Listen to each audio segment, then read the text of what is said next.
पूर्वीच्या काळी प्रत्येक घराघरामध्ये लहान मुलगा असो किंवा मोठा माणूस असो 15 दिवसातनं हप्त्यातनं एरंड तेल पिलं जायचं आणि लहान मुलांना ते दिलं देखील जायचं. तेव्हा सगळ्यांची पोटं एकदम मस्त असायची. पण हल्ली पोटाचे पचनाचे विकार आणि वाताचे विकार इतके वाढलेत की आज त्या एरंड तेलाचं महत्त्व आपल्याला लक्षात येते. आज आपण या एरंड तेलाचे 5 महत्त्वाचे फायदे समजून घेणार आहोत. नमस्कार, मी वैद्य अतुल कुकरे. एरंड तेल हे एक उत्कृष्ट औषध आहे, पण दुर्दैवाने ते दुर्लक्षित झालेलं आहे. आज आपण या एरंड तेलाचे 5 खूप महत्त्वाचे फायदे समजून घेणार आहोत. पहिला म्हणजे एरंड तेल हे भेदनीय आहे. म्हणजे ते दोषाचं भेदन करतं, ते मलाचं भेदन करतं, ते आमाचं भेदन करतं. त्याच्या उष्ण आणि तीक्ष्ण गुणांमुळे ते हे कार्य करत असतं. म्हणजे ज्यांना मलबद्धता आहे, कॉन्स्टिपेशन आहे, खूप लोकांना ही तक्रार असते. या मलबद्धतेमध्ये या एरंड तेलाचा खूप चांगला उपयोग दिसून येतो. पोट साफ होणं ही क्रिया या एरंड तेलाने घडते. दुसरा या एरंड तेलाचा उपयोग म्हणजे ते स्त्रोतविशोधन कार्य करणार आहे. म्हणजे बरेच लोक बोलतात ना, आम्हाला सकाळी अंग खूप आखडायला होतं, जखडायला होतं, अर्धा एक तासानंतर बरं वाटतं, किंवा शरीर जडजड वाटतं, शरीरात उत्साहच वाटत नाही, काही आळस आल्यासारखं वाटतो ते, किंवा बरेच लोक असं म्हणतात की आम्हाला असं एखादं औषध सांगा की ते सगळ्या नसा मोकळं करेल. तर हे नसा मोकळं करणं ह्यालाच म्हणतात स्त्रोतशोधन. एरंड तेल हे त्याच्या उष्ण तीक्ष्ण अशा गुणांमुळे शरीरातील स्त्रोतसांचं शोधन करतं. ते सूक्ष्मगामी आहे, स्त्रोतविशोधन कार्य करणार आहे. त्यामुळे शरीरातील अगदी पेशीपर्यंत जाऊन, म्हणजे अगदी खोलवर जाऊन शरीरातील शोधन करणं हे कार्य फार छान पद्धतीने करत असतं.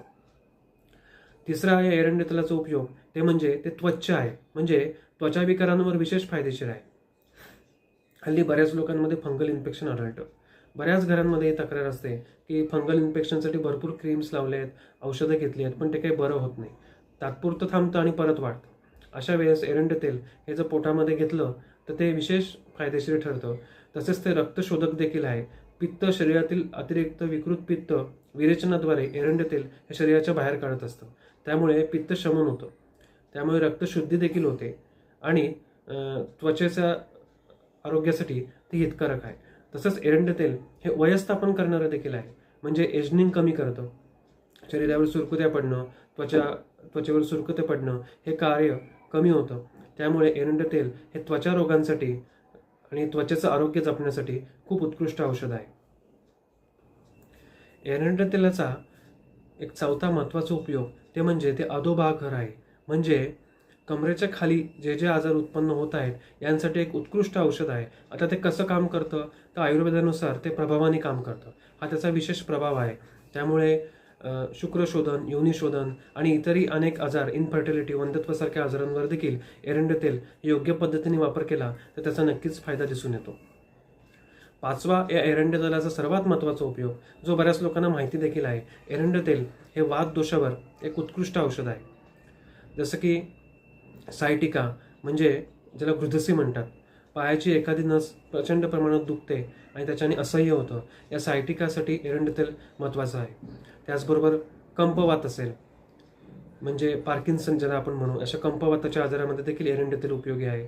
त्याचबरोबर अंगमर्द, सतत सगळं अंग दुखणं, सकाळी झोपेतनं उठल्यावर अंग जड वाटणं, किंवा अंग जड वाटून कुठलंही काम करायचा उत्साह न राहणं, या अंगमर्द सारख्या आजारामध्ये देखील एरंड तेल उपयोगी आहे.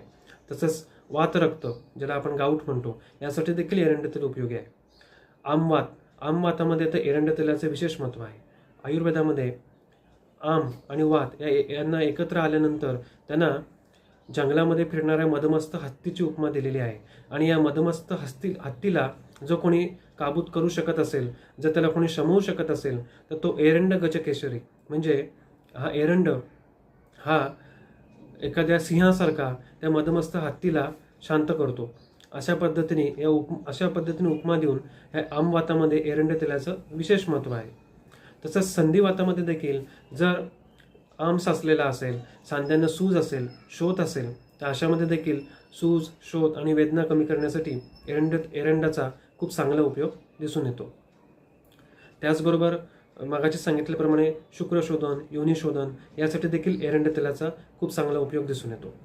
पक्षाघातामध्ये देखील एरंड तेलाचा उपयोग आहे, कारण आयुर्वेदामध्ये सांगितलेलं आहे की स्वेदनम स्नेहसंयुक्तम पक्षाघातेतु विरेचनम, म्हणजे पक्षाघातामध्ये आपल्याला थोडं स्वेदन द्यायचं आहे आणि पक्षाघातामध्ये कोरडेपणा आहे, त्यामुळे स्नेहयुक्त विरेचन द्यायचं आहे. विरेचनासाठी एरंड तेल उत्तम आहे, पण हे विरेचन हे कोरडं नाही आहे, तर ते स्नेहयुक्त आहे. अशा विरेचनासाठी एरंड तेलाचा खूप चांगला उपयोग दिसून येतो. आता हे एरंड तेलाचे भरपूर उपयोग आपण समजून घेतले, पण एरंड तेल कोणी वापरताना काळजी घ्यावी. त्याचे प्रेग्नेंट लेडी आहेत, ब्रेस्ट फिडिंग करणारे मदर आहेत, किंवा ज्यांना खूप मोठा काही गंभीर आजार आहे, त्याचबरोबर IBS सारखा आजार आहे, तर अशा लोकांनी योग्य वैद्यकीय सल्ल्याने एरंड तेलाचा वापर करावा. बाकी एरंड तेल हे एक उत्कृष्ट औषध आहे आणि शरीरातील बऱ्याच आजारांसाठी ते खूप चांगल्या पद्धतीने काम करतं. धन्यवाद.